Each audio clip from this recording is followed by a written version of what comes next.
Salut à toi et bienvenue dans ce nouvel épisode du Shopcast. Aujourd'hui, je vais te poser une question un peu cash, mais toujours avec beaucoup de bienveillance. Tu me connais. Pourquoi ta boutique n'attire pas ou n'attire pas plus de clients? Alors, si tu as l'impression de tout donner, de poster tous les jours, de faire des stories, de bosser comme une dingue, mais qu'au final, personne ne commente, personne n'achète et tu as juste l'impression de parler à un mur, cet épisode est vraiment fait pour toi. Je vais te partager les 3 erreurs qui plombent ta visibilité, tes ventes et ton moral que je vois tout le temps chez les créatrices et les boutiques que j'accompagne. Et surtout, je vais t'expliquer comment les corriger avec des exemples, du concret et toujours, je te le promets, un petit shot de motivation au passage. Erreur numéro 1. Alors celle-là, c'est la classique. Tu veux parler à tout le monde, donc tu parles à personne. Tu veux vendre à la maman active, à la nana en télétravail, la fashionista, la bohème, la chic, la casual, la bio, la rock. Et au final, personne ne se reconnaît dans ce que tu racontes. Parce que justement, tu es en train de t'adresser à tout le monde, alors qu'en vrai, tu t'adresses à personne. Ta cliente, elle doit absolument se sentir visée du genre waouh, elle parle de moi là. Et pour cela, il faut que tu sois extrêmement précise. Pose-toi la question.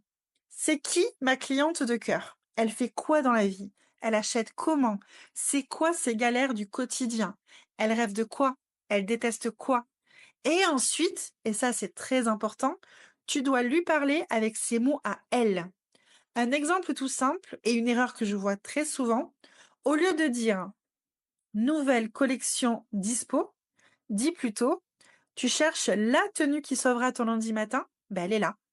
Est-ce que tu vois la différence? C'est pas de la technique, c'est juste de l'humain. Erreur numéro 2, tu n'oses pas vendre et ta cliente, en fait, elle ne capte pas. Alors là, je le vois tous les jours, des stories jolies, des posts bien construits, des photos canons, mais jamais il y a une phrase claire du type c'est dispo ici, tu peux l'acheter là, il en reste 2, fonce. Et ta cliente, ben elle regarde, elle trouve ça joli et elle passe à autre chose. Elle n'a pas capté que c'était dispo. Elle n'a pas compris qu'il fallait cliquer. Et elle n'a pas eu le petit push qu'on attend parfois inconsciemment. Alors que toi, tu es là en mode mais pourquoi elle achète pas? Ben en fait, c'est à toi. Tu dois assumer de vendre. Tu n'es pas là pour décorer Instagram. Tu n'es pas un musée. Tu es une boutique. Donc tu es là pour vendre des pépites. Et tu peux le faire en douceur, en fun et en bienveillance. Mais fais-le. Tu peux dire, il reste 3 exemplaires après c'est terminé. C'est dispo en boutique et en ligne. Oui, j'ai pensé à toi qui veux rester en pyjama. Ce bijou, c'est pas juste un accessoire, c'est ton nouveau coup de boost du lundi matin. Est-ce que tu vois? C'est vendeur, mais c'est toi. C'est pas agressif, c'est complètement naturel. Ta boutique, je le répète, ce n'est pas un musée, c'est pas fait pour être admiré, c'est fait pour que les gens repartent avec tes trésors. Erreur numéro 3, tu n'as pas de stratégie, tu postes quand tu y penses. Alors celle-là, elle est très subtile comme erreur, mais elle est ultra fréquente. Ce genre de contenu que je vois ou ce genre de compte où de temps en temps il y a un selfie, de temps en temps il y a une jolie réelle et pendant 3 jours il n'y a plus rien.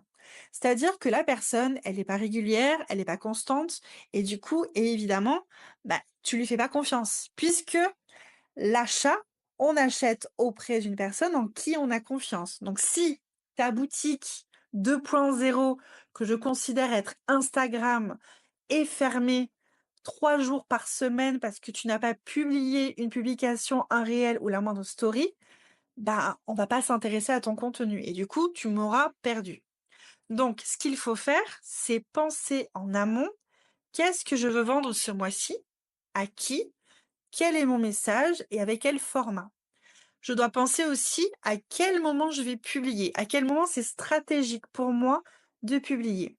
Et je t'assure qu'en étant régulière et en étant claire dans ton contenu, pas forcément tous les jours publier du contenu, mais par contre des stories, oui, tu vas faire ça tous les jours, eh ben, tu vas construire une relation de confiance avec ton audience et la personne abonnée qui n'est pas encore cliente va acheter auprès de toi. Et la cliente qui a déjà acheté une fois, 2 fois avec toi, ben, elle va se remémorer que tu existes, que tu es une super boutique ou une super créatrice et du coup va de nouveau acheter auprès de toi. Ta cliente doit pouvoir te retrouver facilement, savoir ce que tu proposes, ce que tu représentes et ce que tu vends. Parce que si tu joues à cache-cache, ça va pas le faire, surtout si tu fais ça toutes les semaines. Conclusion, la bonne nouvelle dans tout ça et dans ces 3 erreurs, c'est que ça se corrige.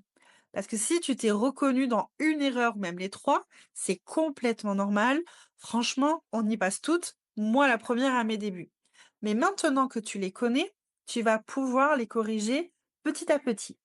Ce que je t'invite à faire dès aujourd'hui, dès que tu as terminé d'écouter cet épisode de Shopcast, revois à qui tu t'adresses vraiment, ose vendre avec simplicité, clarté et enthousiasme, mets-toi un petit plan de contenu extrêmement simple à suivre, mais qui a du sens.